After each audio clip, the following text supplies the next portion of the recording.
17절 보세요. 17절. 너는 이웃집에 자주 다니지 말라. 그가 너를 싫어하여 미워할까 두려우니라. 이 말도 어렵죠. 이웃집에 자주 다니지 말라. 그가 너를 싫어하여 미워할까 두려우니라. 이웃집에 왜 갑니까? 왜 갑니까? 그것을 이해하기 위해서는 어디를 봐야 되냐면 그 뒤에 25장 19절 보세요. 19절. 19절 보면 이렇게 쓰여 있어요. 환난 날에 진실하지 못한 자를 의뢰하는 것은 이라고 나와 있죠. 의뢰한다. 여러분 이웃집에 자꾸 다니면 이게 지금 그런 말이 아니란 말이에요. 여러분이 가까운 사람 집이라고 자꾸 다니면 너무 자주 찾아오면 이제 귀찮아지고 싫어지고 이런 얘기를 하는 게 아니에요. 이웃집에 다니지 말라는 이야기는 거기 나와 있는 거예요. 환난 날에 의지하는데 진실하지 못한 자를 의뢰하는 거를 얘기하는 거예요. 그게 바로 누구냐면 이웃집이라고 하는 것은 세상, 나에게 가까운 이웃의 집. 원래 참 이웃은 예수 그리스도야. 그런데 여기서 얘기하는 너희 이웃집이라고 하는 것은 내가 이웃이라고 생각할 수 있는 존재니까 누구겠어요?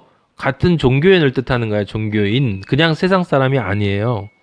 그냥 세상 사람이 아니라 종교인을 의지하는 거예요. 여러분 실제로 그러잖아요. 사람들 문제 있으면 목사님 찾아가고 문제 있으면 집사님, 권사님 찾아가 상담하고 또 일 있으면 이렇게 하지 않습니까? 그런데 우리 아버지는 뭐라고 하냐? 이사야 2장 22절 222에서 분명히 뭐라고 얘기하냐면 너희는 인생을 의지하지 마라. 그의 호흡은 코에 있다. 새말 가치가 어디 있냐? 이게 그냥 세상을 의지하지 말라는 게 아니에요. 무슨 뜻입니까? 잘못된 거짓 선지자의 말을 의지해서는 안 된다는 뜻이에요. 이게. 그가 너를 싫어하여 미워한대. 근데 여러분 실제 세상에서 그런 사람을 의지하고 거짓 선지자를 따라서 그들의 말씀을 의지하면서 자꾸 듣고 쫓아다니고 그러잖아요. 아주 눈에 보이는 완벽한 이단들도 쫓아다니잖아. 근데 그러지 않고 보통도 우리 목사님 우리 하면서 우리 누구 하면서 쫓아다니잖아요. 어떤 교수님 하면서 쫓아다니는데 그 사람들이 싫어하고 미워합니까? 싫어하고 미워하지 않아요. 좋아하죠. 아끼고 사랑해주고 라고 한단 말이에요. 그런데 아버지가 얘기하시는 것은 영적인 의미야. 그들은 좋아한다고 하지만 실제로 그들이 벌이는 일은 무슨 일을 벌이냐면 너를 싫어하고 미워하는 것과 같은 일을 벌이게 되는데 그것이 18절에 나와 있는 거예요. 그가 바로 자기의 이웃을 쳐서 거짓 증거하는 사람이다라는 거예요. 자기의 이웃을 쳐서 거짓 증거한 사람이 누구예요? 율법학자와 바리새인들이 그 여인을 쳐서 예수님에게 거짓 증거했잖아요. 자기들이 생각하는 율법의 관점에서 증거했기 때문에 거짓 증거야. 은혜와 용서의 관점에서 증거한 게 아니라 율법의 관점에서 했잖아요. 그래서 거짓 증거했잖아. 그와 마찬가지라고 하는 거예요. 예수 그리스도는 유일한 이웃이야. 예수 그리스도가 유일한 이웃이에요. 그리고 그 유일한 이웃에게 의지하고 예수 그리스도와 연합되어야지 예수 그리스도인처럼 보이는 종교인들에게 의지하고 그들과 관계를 더 깊이 맺고 이렇게 하면 결국은 그들이 너를 싫어하고 미워하는 것과 똑같은 짓거리를 벌인다. 아니 사실은 너를 위해서 하는 일인데 너에게 이렇게 하셔야 되겠습니다. 좀 참으셔야 되겠어요. 이렇게 하세요. 저렇게 하세요. 라고 얘기하는데 거기에 다 무슨 생각밖에 없냐면 세상의 인간적인 조언이나 인간적인 치유의 말밖에 없기 때문에 그 말이 사실은 너를 싫어하고 미워하는 말이고 그것이 너를 치는 말이다. 널 치는 말이다. 그게 율법의 말이다. 인간의 말이다. 예수 그리스도의 말이 아니다. 그래서 너를 치는 그 말이 방망이가 되고 칼이 되고 뾰족한 화살이 된다. 라고 18절에 우리 아버지가 말씀하시는 거예요. 시편 146편 한번 보세요. 우리 종교인들을요. 여러분 종교인들을 의지하면 현실의 관점에서는 도와주고 상담하고 기도해줘. 하지만 그것들이 영적으로 보면 미워하고 싫어하는 인간의 행위야. 왜 그렇게 되는 거예요? 모르기 때문에. 모르고 능력이 또 없는데 있는 것처럼 까불고 있거든. 그게 결국은 자기 이웃을 쳐서 거짓 증거하는 꼴이 돼버린다. 이런 이야기예요. 그래? 바리새인과 율법학자가 거짓 증거한 거란 말이에요. 이게 실제로 그 사람이 간음했다라는 게 거짓이에요? 거짓이 아니야. 진실이야. 거짓 증거했지만 뭐라고 얘기했냐면 이 사람은 율법에 따라 쳐 죽여야 한다 라고 증거했기 때문에 거짓 증거라고요. 뭐라고 했어야 됐어요? 진실된 증거라면 당신이 진리이시니 당신께서 이 죄인에게 은혜를 베풀어 주시옵소서. 우리도 사실은 이 여성과 똑같은 간음한 여자들입니다.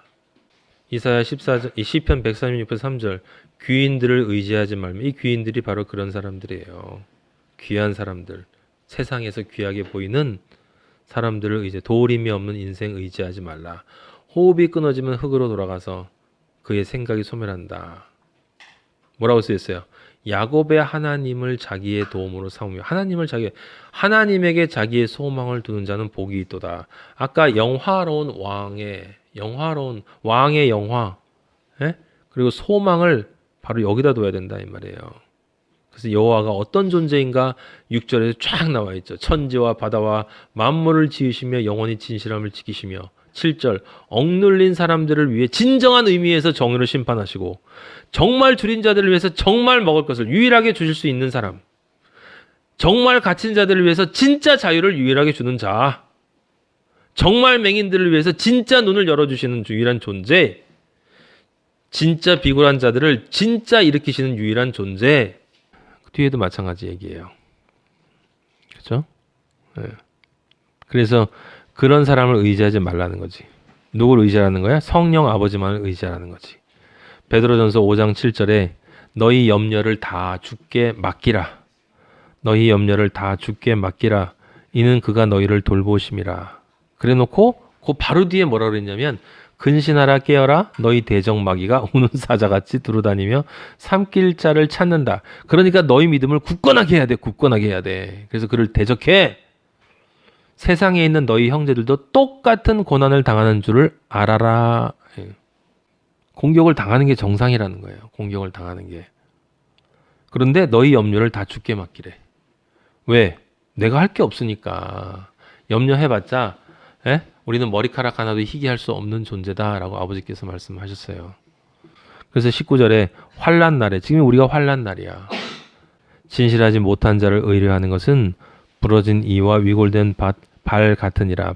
부러진 발, 이게 이제 정상이 아니라 이런 이야기예요. 환난 날은 우리의 매일매일 공격받는 날이 환난 날이야. 사탄에게. 근데 그런 사람에게 이 진실하지 못한 자는 25장 20절 마음이 상한 자에게 노래하는 놈이랑 똑같은 놈이다 이 말이에요. 마음이 상했는데 그 앞에서 노래하고 있네. 그건 추운 날에 옷 벗기는 거랑 똑같아.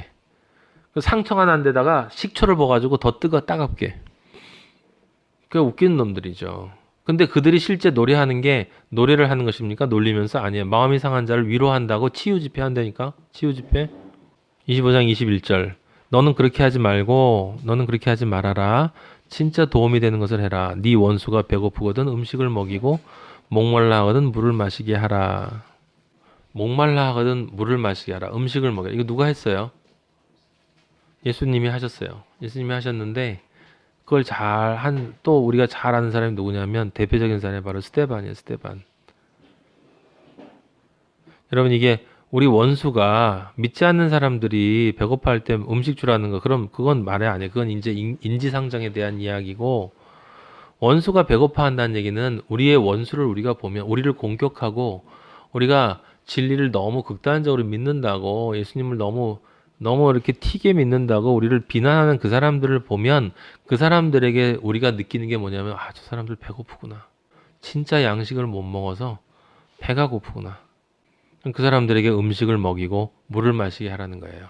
스데반이 어떻게 했습니까? 그들을 위해서 회개 기도를 하고 말씀을 선포했어요. 말씀을 선포하고 진짜 음식과 생수를 주고 그 다음에 용서하고 용서를 위해서 기도했다 이 말이에요. 그리하는 것은 핀 숯을 그의 머리에 놓는 것과 일반이요 여호와께서 내게 갚아주시리라. 이거는 22장 22절에 있는 건 제가 전에 말씀드린 것처럼 핀 숯을 그의 머리에 놓는다는 말을 좋게 해석해도 되고 심판으로 해석해도 되고 상관이 없어요. 상관이 없습니다. 하지만 저는 심판의 대상이 되는 걸 확인하는 것이다 라고 제가 여러분들에게 말씀을 드렸습니다.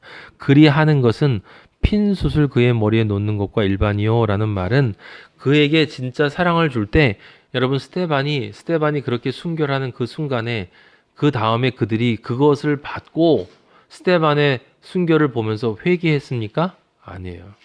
그들은 그 스데반의 기도를 통해서 죄인이 심판의 대상임이 확인이 됐어요. 확인이. 예.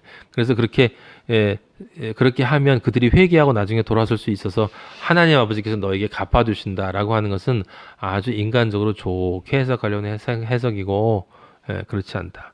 23절 북풍이 비를 일으킨 같이 참소하는 혀는 사람의 얼굴에 분을 일으키니라. 우리 참소하지 말라는 거야. 그러니까 진리와 사랑으로 옷 입으라는 거죠.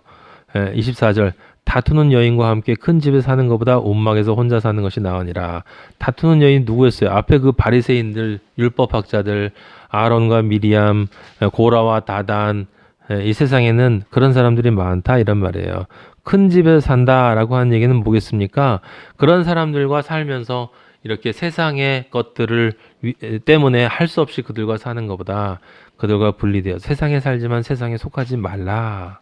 왜냐하면 세상에 속하면 어떻게 돼요? 그 결과는 하나님과 다투게 되니까. 여기 지금 24절에 다투는 여인이 누구예요? 세상 사람을 얘기하는 거예요. 세상 사람, 남자도 포함하는 거예요, 이게. 제가 이미 옛날에 여러 번 말씀드렸잖아요. 근데 이 다툴 때 누굴 다투는 거라고? 누구랑? 하나님과 다투는 거라고 그랬죠. 그 하나님과 다투는 거라니까. 그래서 온막에 혼자 살지 않고 큰 집에서 그들과 함께 사는 건 그 사람들이 보이는 좋은 곳이기 때문에 인간 관계도 되고 좀 많은 사람들을 알아두면 좋으니까 여러 사람들이 있는 데서 화려한 곳에서 같이 예배 보고 근데 그 예배가 하나님과 다투는 건데 그 예배를 보면 그게 하나님과 다투는 거래. 근데 그게 큰 교회만을 뜻하는 거겠어요? 아니요. 작은 교회인데 건물은 작은데 머릿속에만 큰 교회가 들어있는 사람들도 마찬가지야. 마찬가지예요. 큰 집이라고 하는 것은 크기가 아니라 자기의 생각이 큰 사람들을 얘기하는 거예요.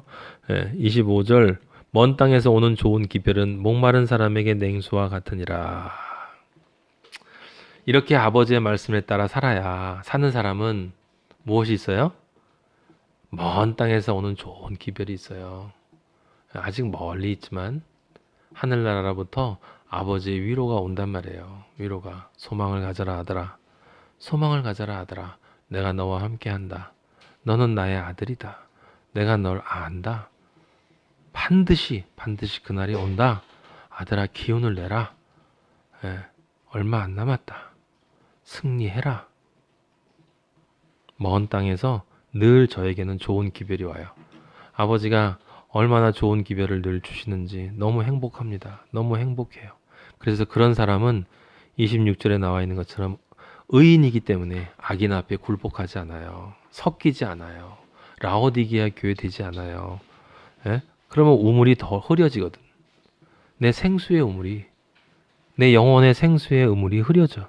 샘이 더러워져요. 그리스도인은요 결코 굴복하지 않아요.